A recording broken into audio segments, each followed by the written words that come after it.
Good morning दोस्तों। ये जो खेल का जो अड्डा है हमारा, ये चैनल में मैं बहुत कम आता हूँ।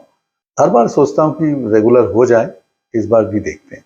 पिछली बार वीडियो किए थे इंडिया पाकिस्तान की मैच के बाद, इस बार भी वैसे ही कर रहे हैं एक साल बाद। एशिया कप 2023 में इंडिया और पाकिस्तान पहला मैच आज खेला। इस टूर्नामेंट में 3 बार आपस में भिड़ सकते हैं हम लोग। तो इंडिया के लिए पहला मैच था, पाकिस्तान के लिए सेकंड। पाकिस्तान ने नेपाल को कुछ 238 रन में उड़ा दिया। बॉलर्स बहुत हावी हो गए थे। इंडिया के अगेंस्ट में भी वैसे ही हुआ। रोहित शर्मा ने टॉस जीता, पहले बल्लेबाजी की फैसला की। एक ओवरकास्ट कंडीशन में पलेक्केली, श्रीलंका कैंडी के नजदीक का एक शहर है, वहां पे ओवरकास्ट कंडीशन था, बारिश हो रही थी, कई दफा इंटरप्शन भी हुआ और उसी के चक्कर में रोहित शर्मा आउट हो गए। शुरू में ऐसा लगा कि बॉलिंग उतना खतरनाक नहीं हो रहा था, ठीक ठाक था, जेन्युइन पेस भी था, लेकिन 3-4 ओवर के बाद जो रेन इंटरप्शन हुई, उसके बाद से स्विंग ज्यादा होने लगी। खास करके गिरने के बाद ज्यादा स्विंग होने लगी पिच में। पहले थोड़ा बहुत हो रहा था हवा में। उसी चक्कर में रोहित शर्मा शाहिन शाह अफरीदी की गेंद में आउट हो गए। शाहिन शाह अफरीदी ने रिसेंटली एक रेपुटेशन बनाया अपना, पहला ओवर में 2 विकेट ले रहे हैं। 100 बॉल के जो कंपटीशन इंग्लैंड में होती है, वहां पे हमने कई दफा देखने को मिला हमें। शुरू में उसका पेस और स्विंग दुनिया की बहुत कम बैट्समैन डील कर सकते हैं। चोटिल थे पिछले वर्ल्ड कप में, उसके बाद से जो रिकवरी हुई है बहुत अच्छा हुआ, बेहतरीन। इंडिया की पेस बॉलिंग उतना खराब नहीं है, बुमराह है, और इस मैच में सिराज को प्रेफरेंस दिया, शामी को ड्रॉप किया। शार्दुल ठाकुर को पहले की तरह ऑलराउंडर के तौर से देखा जाता है, तो उनको बैटिंग की लिहाज से उनको लिया गया। बट उनकी बैटिंग भी बहुत कम ही काम आती है, आज भी उतना काम नहीं आया। और हार्दिक पांडे हमारा 4th पेसर के रूप में आजकल काफी अच्छा खेल रहे हैं, उनका बॉलिंग काफी बेहतर हुआ है। स्पिनर में थे कुलदीप यादव और जडेजा। तो हमारा पहला प्रॉब्लम आया, बैटिंग लेना चाहिए था कि नहीं। रोहित शर्मा टॉस जीतने के बाद, बैटिंग लेने के बाद, बाबर आजम ने भी कहा कि वो भी बैटिंग लेना चाह रहे थे, एंड उनको ये पता था कि ये उनका होम ग्राउंड के जैसा है। हम लोग सब सरप्राइज हो गए, क्योंकि ये वेदर कंडीशन में और इंडिया का फर्स्ट मैच है, उनका जो नर्व रहेगा इसके बारे में देखा जाए तो पहला बैटिंग तो लेना नहीं चाहिए था। यहाँ पे एक रिस्क आती है कि शायद रोहित ने सोचा होगा कि बाद में फ्लडलाइट में चेस करना उतना आसान नहीं रहेगा। हो सकता है कि ड्यूज आ जाए तो उसमें और भी दिक्कतें होंगी, और ये बारिश की चांस थी, तो डकवर्थ लुईस सिस्टम का स्पीड जितना ज़रूरत होती है उतना रन करने का उनका थोड़ा टेंशन रही होगी। तो सब मिला के उन्होंने बैटिंग का फैसला लिया, जो नॉर्मली हम सोचते थे कि इस बैकग्राउंड में नहीं लेना चाहिए था। तो हाइंडसाइट इज ऑलवेज बेटर। तो हो सकता है कि हम गलत हो। तो सेकंड, जैसे मैंने बताया, रेन ब्रेक के बाद स्विंग ज़्यादा होने लगी एंड उसको कवर नहीं कर पाए। रोहित शर्मा को इतनी अच्छी तरीके से सेटअप किया गया था। पहला 2 बॉल एकदम ऑलमोस्ट सेम पॉइंट में ड्रॉप करके आउट स्विंग हुई, थर्ड वाला इन स्विंग हुई, सेम पोजिशन में। यूजुअली टेस्ट मैच में हम ऐसे देखते हैं, इतना बेहतरीन प्लानिंग एंड एग्जीक्यूशन। वनडे में काफी दिन बाद ऐसा देखने के मौका मिला, मजा आ गया। अच्छा, नासिम शाह ऑपोजिट साइड से अच्छी प्रेशर रख रहे थे, लेकिन अनप्लेबल बॉल्स उनके नहीं थे। वेरएज शाहीन की कुछ बॉल्स वाइड ज्यादा हो रही थी, लेकिन कुछ बॉल इसमें बहुत अच्छा टॉप क्लास हो रहा था, थोड़ा सा फ्लक्चुएटिंग फॉर्चून्स। रोहित शर्मा फिर भी कुछ फ्लिक वगैरह मार के थोड़ा सा चांसी टाइप का खेल के कुछ रन बनाए थे, लेकिन ऑपोजिट साइड में शुभमन गिल ऑलमोस्ट 14 बॉल में 1 रन बनाया बस। ऐसा काफी देर तक चल रहा था। फिर उधर में उसके बाद आए विराट कोहली। विराट कोहली स्टार्टिंग बहुत कॉन्फिडेंटली कर रहे थे, बहुत अच्छे तरीके से उनका कमांड था, लेकिन थोड़ा सा शायद उनका पैर बॉल के पिच तक नहीं पहुंच रहा था। लेकिन जितना अच्छा मार रहे थे, खास करके एक कवर ड्राइव बहुत अच्छा मारा था, जिसको देख के बहुत मज़ा आया सब लोगों को। विंटेज क्लासिक कोहली कह रहे थे सब, लेकिन बहुत ही जल्दी उन्होंने सिमिलर कंडीशन में इन स्विंगिंग में बॉल में आउट हो गए। ये ऐसा हुआ कि बॉल बैट थोड़ा सा टेढ़ा था, थर्ड मैन की तरफ था लगा, और उसके कॉर्नर में बॉल लग के अंदर में प्लेड ऑन द स्टंप्स हो गए। तो उनको बिलीव भी नहीं हो रहा था। कई दफ़ा उन्होंने अंदर जाके वापस ड्रेसिंग रूम में जाके अपना डिसमिसल देखे, तो वो लेके भी कुछ मीम्स बन गई है। वाकड़ यूनिस उसमें उनको थोड़ा सा छेड़ दिया है कि भाई तुम तो आउट हो गए हो, अब जितने बार भी देखो क्या फायदा। एनीवे, जो जब आप पीछे पड़ जाते हैं तो दुनिया आपके पीछे लग जाती है, ये दुनिया का नियम है। तब आ गए श्रेयस अय्यर नंबर 4 में। बहुत बातचीत चल रहा था कि वो इंजरी से आ रहे हैं, वो रहेंगे या वो 5 में जाएंगे। ईशान किशन जो ज़्यादातर ओपनिंग में रहते हैं उनको पहला खिलाया जाएगा, लेकिन ऐसा कुछ हुआ नहीं। एंड अय्यर बहुत अच्छे टच में लग रहे थे, बहुत कॉन्फिडेंट, खास करके फास्ट बॉलिंग। ये नसीम शाहीन और हारिस रऊफ की जो बॉलिंग हो रही थी, फास्ट बॉलिंग, खास करके रऊफ और Naseem 145-147 kilometre per hour speed में बॉल कर रहे थे परसिस्टेंटली। उनको बहुत अच्छी तरीके से फेस कर रहे थे। एंड जिस बॉल में वो 14 बनाए, 9 बॉल्स में 14 बनाया उन्होंने, जिस बॉल में उन्होंने आउट हुए वो बहुत अच्छा पुल टाइप का, शॉर्ट आर्म पुल टाइप का किए थे, थोड़ा सा हाइट में। उस एरिया में मिड ऑफ से मिड विकेट तक कोई नहीं था। थोड़ा सा 1 मीटर राइट या 1 मीटर ऊपर या आधा मीटर ऊपर होने से वो श्योर शॉट बाउंड्री था। बहुत अच्छा शॉट था मेरे हिसाब से, लेकिन पूरा अच्छा नहीं बोल सकते इसलिए क्योंकि वो डायरेक्ट फील्डर के पास गए। यानी 147 किलोमीटर पर आवर स्पीड का बॉल और भी जोर से उन्होंने मारा। फील्डिंग बहुत अच्छा हुआ था। वो कैच करना उतना आसान नहीं है, इलेक्ट्रिक स्पीड में वो जा रहा था। शुभमन गिल पड़े थे, वो ऑलमोस्ट विराट की तरह प्लेड ऑन द स्टैम्प्स हो गए।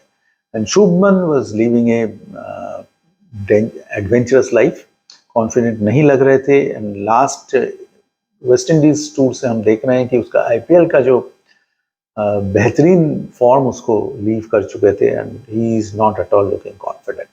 रन नहीं बना पा रहे थे, बॉल को टच भी नहीं कर पा रहे थे। कई दफा लगा कि बॉल को भी बीट हो गया, स्टंप्स को भी बीट करके बॉल निकल गई, तो बच गए थे। तो एनीवे उनको जाना ही था तो चले गए। अब आया मैच की बहुत ज्यादा चेंजिंग, एक रिवोल्यूशनरी मोड आप कह सकते हैं। ईशान किशन और हार्दिक पांड्या टुगेदर आए 5 और 6 में।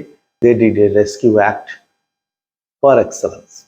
ऑलमोस्ट 138 या 137 रन की साझेदारी हुई। 66.4 था, फॉर 4 था उस टाइम। 204 फॉर 5 हुआ। एक्सपेक्टेशन कम थी। शुरू में 1-2 साइड से निकल गया, थोड़ा सा एज भी हुआ ईशान किशन का, but he took his time. उसने इनिंग्स को बनाया, धीरज रखी। एंड हार्दिक पांड्या भी जैसे गुजरात टाइटंस के साथ खेलते हैं, कैप्टन होने के बाद जैसे फ्लो होने देते हैं, गेम को समझते हैं, परखते हैं, फिर स्पीड बढ़ाते हैं, यहाँ पे भी वैसे ही किया। And it worked. Both of them scored above 80।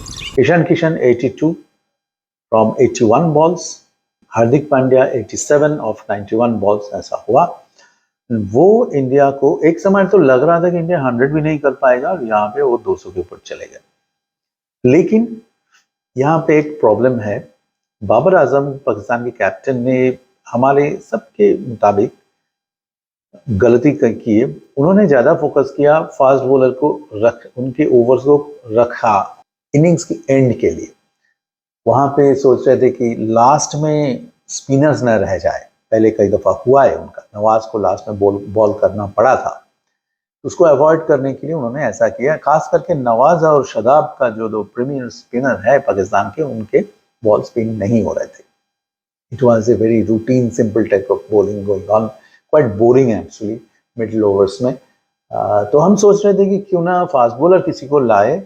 तो शाहीन को काफ़ी देर बाद 2 ओवर दिया गया था बस, और किसी को नहीं द एंड तक। ये थोड़ा सा सरप्राइजिंग इसलिए है क्योंकि बारिश के मौसम में जब खेल किसी भी टाइम बंद हो सकती है, तब आप कोशिश करें कि इनको ऑल आउट कर दें बहुत जल्दी। सिचुएशन ये था 5 और 6, 1 विकेट जाने से टेल आ जाती है इंडिया का। अभी टेल बहुत लंबा है। अब यहाँ पे चॉइस था कि आप कौन सा चीज को ध्यान दे, तो उन्होंने थोड़ा कंजर्वेटिव वे में देखा, आई वुड से कि उनको और ब्रेव होना चाहिए था, मैच और पहले खत्म हो सकती थी। ईशान और हार्दिक के पास खाली स्पिनर को फेस करना पड़ा, and that was probably not a very good thing to do. कुछ 2-4 ओवर के बाद ही उनको समझ जाना चाहिए था, जहां पे उन्होंने 21 ओवर स्पिनर्स को दिए और फास्ट बॉलर्स की ओवर्स बचा था। तो यहाँ पे देखना पड़ेगा, फास्ट बॉलर्स 3 थे, वहां पे इंडिया के पास 4 है, तो उनके पास ऑप्शंस थोड़ा सा कम था। और जैसे हमने बात कर रहे थे कि लास्ट में उनको रखा गया था, उनके लिए लकी, इंडिया ऑल आउट हो गया 266 में। तो अराउंड 204 में सिक्स्थ विकेट डाउन हुआ, वहां से 266 मतलब 62 रन जोड़ पाए आखिरी सब बैट्समैन। शार्दुल ठाकुर को हर बार लिया जाता है बैटिंग के लिए, लेकिन उन्होंने उतना अच्छा कुछ ज्यादा नहीं कर पाते, कभी कभी थोड़ी देर के लिए करते हैं, ज्यादातर टेस्ट में ही उनका मैंने देखा ज्यादा बैटिंग अच्छा होता है। 1-2 हिट के बाद वो चले जाते हैं, वही यहाँ पे भी हुआ।